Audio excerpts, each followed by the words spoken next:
All right, what's up, everybody? This is Tom Taylor with South China Morning Post, SCMP Martial Arts, hanging out today with the One Championship strawweight kickboxing champion, Jon Di Bella, a good friend of mine at this point, my fellow Canadian.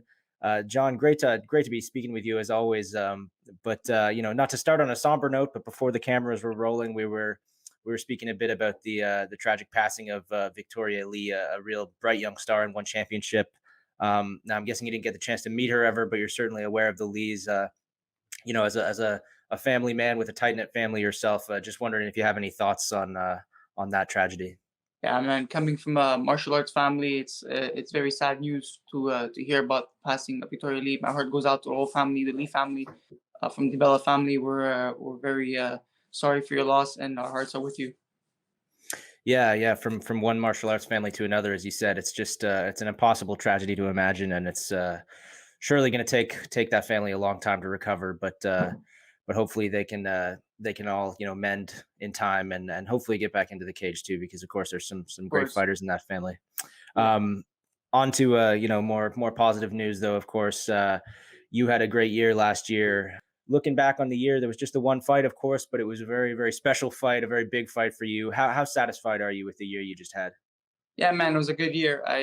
We worked hard, we trained hard, and the outcome came on our side, and we're ready to go back to work and put in more work and get more victories. I can tell from speaking to you privately and your social media posts, you're getting that itch to get back in there pretty soon. Now, from the sounds of it, you're hoping to land on that Denver card in May, Yeah, correct? I'm ready to get on the Denver card. I'm really I really want to go fight in North America for the first U.S. debut and for one, and I really want to make history with that. hmm Now, have you spoken to one about that? Has one expressed any interest? Does it Yeah, seem like yeah. it's possible? Well, I asked for them to put me on the card, and we're still waiting. We're still like talking about it, and hopefully it happens, and it plans out well. You're a real man of the world. You're from Montreal, but you've got the Italian connection, the heritage there. Of course, you've done all this fighting in New York City as well too. So you have this real connection to the United States. So I Yeah. mean that makes sense to me to put you on this card, right? Yeah, for sure. All the people from New York, all the people from Montreal, all the people from all the Italian Americans in America will come watch. So it'll be very cool. It'll be very cool to be hmm on the card. It makes sense for a lot of reasons, and selfishly for you, it must be nice to be able to fight without some jet lag, right? Yeah, I had a bit of a problem with that last time, but we got that good. We got that straight. Yeah, how was that last time? I don't know if I ever asked you about that. How was that jet lag for you? It was a bit hard because we got stuck in Tokyo for that whole day, so that made Mm, it hard. Yeah, that made it hard. So like we were on 24 hours in an airport. I couldn't sleep properly and everything. We had a bad experience there, but we turned it into a positive. But yeah, as soon as I got to Singapore to Malaysia, I was like I had to rest as much as I can. Yeah. Well, it all worked out in the end. Thankfully, you had that great fight with Zhang. You won the belt. It was just an incredible fight, and as you saw on Instagram, one of our favorite fights of the year. So obviously, the preference for you is to fight in the States. But if they came to you and offered you a fight in Asia somewhere, would you be willing to do that? Yeah, for sure. Hopefully Singapore, if not, but I would like to try to get on the Denver card. hmm Yeah. Speaking of Singapore, not to take away from your plans to get on that Denver card. I think last time I spoke to you, you mentioned Singapore is a place you'd really like to fight, right? Yeah. Yeah, Yeah. that's really cool. Well, I'm sure you'll have the chance soon, being that one is based there. Yeah, for sure. Hopefully. hmm Now, in terms of opponents, you got a lot of options. Is Yeah, in your perfect world, if you land on this Denver card, who's the perfect challenger for you?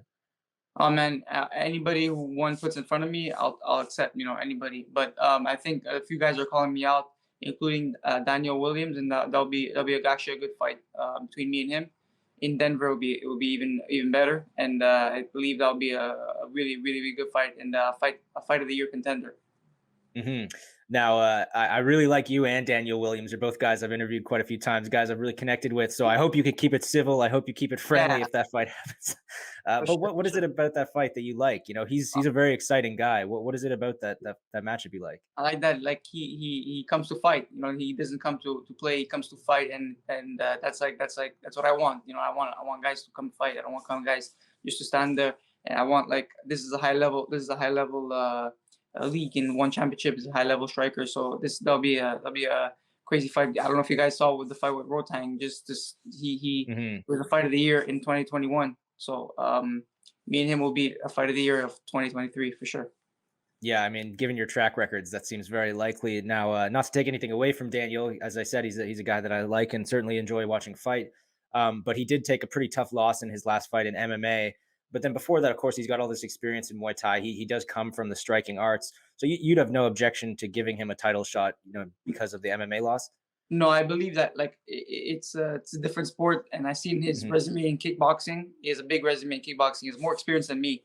He has a lot more experience than me in kickboxing and Muay Thai. So, and he's been winning, in kickboxing. So, yeah, I think he deserves a shot for sure. Hmm. Now, if one came to you and offered you a rematch with Zhang, maybe just because that fight was fairly close and it was one of the best fights of the year. We know promotions like to do rematches of these classic fights, usually as soon as they can. You'd be interested in that if they offered, or? Definitely, definitely. I believe I even asked for it. I asked for it like we were both like we were talking about at one point, but it won't happen the next fight. But I believe in a few fights it will happen. Yeah, for sure. Very I'm cool. for Do you sure know? very interested in that. Yeah. Yeah, well, I mean, it was such a great fight. You really capped it off with that head kick, but it was close and it was exciting. Do you know if Zhang has been asking for that opportunity? Have you heard if he's kind of chomping at the bit? I haven't heard anything on his end. On his end, I haven't heard anything yet. But Understandable. He may not want to get kicked in the head again. I maybe don't blame him. maybe not. Yeah. Well, let's shift gears a little bit. There's a lot of exciting options for you, certainly. But just speaking of the larger kickboxing landscape, we got some great kickboxing fights happening in Bangkok this weekend. I wanted to get your thought on a couple of those. Starting with that main event that we've got this weekend at One Fight Night 8. I think they're calling it Fight Night now instead of Prime Video. Yeah, I was wondering. Um, I was wondering. Yeah. yeah, so they've changed it. It's going to take some. I'm going to have to get used to that. But yeah, some big fights. The main event is Superbon defending his title against Chingiz Alazov, who of course won that Grand Prix last year. Yeah. Any thoughts on that one? That's gonna be a burn. That's gonna be a crazy fight. I like both of them. I really like both of them. I like Superbon because he's a southpaw, he's a lefty, and I like Chingiz because of his style. He's aggressive, and I like him as a kickboxer. I'm a fan of both of them, and I don't know why I have a feeling that Chingiz will take it because he's gonna be more aggressive. But you never know. Like Superbon can land the left kick. You never know. Yeah, you never know in that fight. That's gonna be crazy. I can't predict that one for sure. Superbon has looked so good in his last few fights. Obviously he had that Yeah. great title defense against Marat Grigorian last year, and then the knockout of Petrosian, which everyone was just stunned by. For a champion like him, as a champion yourself, you may be able to weigh in on this. For a champion who's winning a lot of fights like that, do you think it's going to be difficult for him to kind of stay motivated and take all these challengers seriously when he's winning all his fights so easily? In my perspective, I don't think so because I think he wants to win every fight like individually. Like I believe like he's focused and he's hungry for more people, more challenges in as a champion because that's the way I see it. Like every fight is a different challenge. Every fight is a different new opportunity to showcase your more skills because not every time you fight you show your best skills. So you have more time to. With the more you fight, the more skills you show. And Mhm. I don't think he'll stay off focus. I think he'll be his new challenger in Chingiz, which is really, really, really good. So I believe he'll stay focused and be hungry to fight him. Very well said. Another big fight on that card, of course, the flyweight kickboxing title is up for grabs. Before we get into the matchup itself, I'm sure you saw that the champion that Ilya Sinahachi vacated his title because he was worried he wouldn't make weight for this fight. Any thoughts on that? Do you think that was the right move for him? Wrong move? I mean, where do you stand on that? Well, maybe it was the right move because like in one day has the hydration test, and he probably Mhm. knew that he was not gonna pass it, so his title was gonna be lost there. So maybe it was the right move to do that. So, um, but yeah, this fight that they have now, it's looks good. It looks really good. Yeah, it Yeah, looks yeah. Yeah, I want to ask you about that. I just came to me now, though. You've just had the one fight and one championship, of course. But how did you find the hydration testing and the kind of unusual weight cutting system they have? So for me, I don't have a problem cutting weight. I'm on weight. Right. Like right now, Yeah. I'm on weight, so I don't have a problem with that. Like I could make. I think I was like the most hydrated fighter on the card. So Hmm. like, so I don't know. Like I don't have a problem with the hydration. It was actually easy for me. I don't have to cut weight, so I was drinking the whole week. I was drinking like liters, and I was fine. So for Hmm. me, it was fine. But that's it. Yeah, I don't mind it. You must sort of feel like you and one championship are a match made in heaven, eh? With all of Yeah. this, working out. Yeah. Yeah. Cool, man. Cool. Cool. Well, back to Superlek and Daniel Puertas. Obviously, Daniel Puertas has taken this fight on short notice. He was supposed to fight Rod Tang, but how do you see that one going? Oh man, that's a good fight, man. I think Superlek will take it, just because of his experience and his style. I believe he's southpaw too, so I like that. But Daniel Puertas is pretty good. I seen his last fight. He looked pretty good. Yeah. hmm And Superlek, his last fight was in Muay Thai, and I hate Yeah. to circle back to the weight stuff, but he didn't make weight for that fight. Oh, I did not know Any that. yeah, he and Pempayek both in that Grand Prix final, they both failed Oh the yeah, yeah, hydration yeah. Okay, test, okay. so that's I why, yeah, remember. they couldn't win the Grand Prix title. Any worry on your end that somebody may not make weight for that vacant title, and the title will still stay vacant? This fight, yeah, you never know. Yeah. Hopefully they both make weight, both make hydration. I think everybody will be good because now they know hmm that the title's on the line, and made the world hmm title on the line, not the Grand Prix. So it's even more pressure. The world title is more luxurious and more prestigious. So I believe hmm they'll try to make the weight and the hydration. Yeah, well said. That pressure to be a professional is certainly much higher for this one. Yeah. Now, of course, I got to ask you about Rod Tang. Everyone loves Rod Tang. He's on this card. He was supposed to fight Daniel Puertas. Now he's fighting Jidwo Yibu from China, who's I think probably not quite as tough of a fight, but still a good fight. Are you expecting Rod Tang to win this one? Are you excited to watch him? Yeah, I'm excited. I'm always excited to watch Rotang. He's an exciting fighter, of course. So yeah, but like I'm excited to more see that he's doing a kickboxing fight. He hasn't done Right. kickboxing in a while, so I'm actually excited to see him in kickboxing. It'll be very very cool. I'm excited.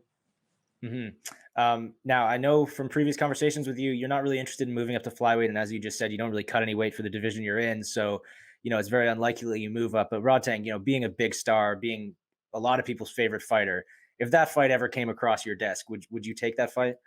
100%. I have to take that fight. But like maybe not at 35 because that's way too big for me. Maybe we'll like hmm do a catch weight like at 130 or something. That'll hmm be good. At 130 because at 135 I'm way too small for that. I'll walk around 124, so it'll be like hmm too small. Yeah, for sure. Right. And we saw a strawweight move up and fight Rodtang recently, and of course didn't go his way. Joseph Lasiri, your fellow Italian. Any thoughts on that fight? Oh, it was a like Rotang was he showed a lot of pressure. He saw that like Joseph was bothering him leading up to the fight, so he took it to another level, and hmm he wanted to like prove himself to show that like he was on a different level, and he did. But also like Lasiri is a smaller guy, so for sure like it ended the way it was. Rotang's more bigger, more stronger, more experienced in that hmm way. Yeah. Very well said. Well, a lot of exciting possibilities for you this year. Obviously, you want to get on this U.S. debut, but that's still the first quarter of the year, almost first half of the year. A lot of year after that. What are you hoping to accomplish by the time this year's over? Like by the time we're at this point in 2024, where are you hoping to be? Oh man, I'm hoping to be still champion and still defending my title against a high level fighters and continuing to make my legacy and continuing to build my legacy and continue being champion. hmm So you think you can become one of these long reigning champions in one championship, like a Nongo, a Shang Jingnan, Angela Lee, who have held their title for forever? You For plan sure, on doing that? that's the plan, man. That's the plan. That's the That's a plan. great plan. That's a Yeah, great plan, man.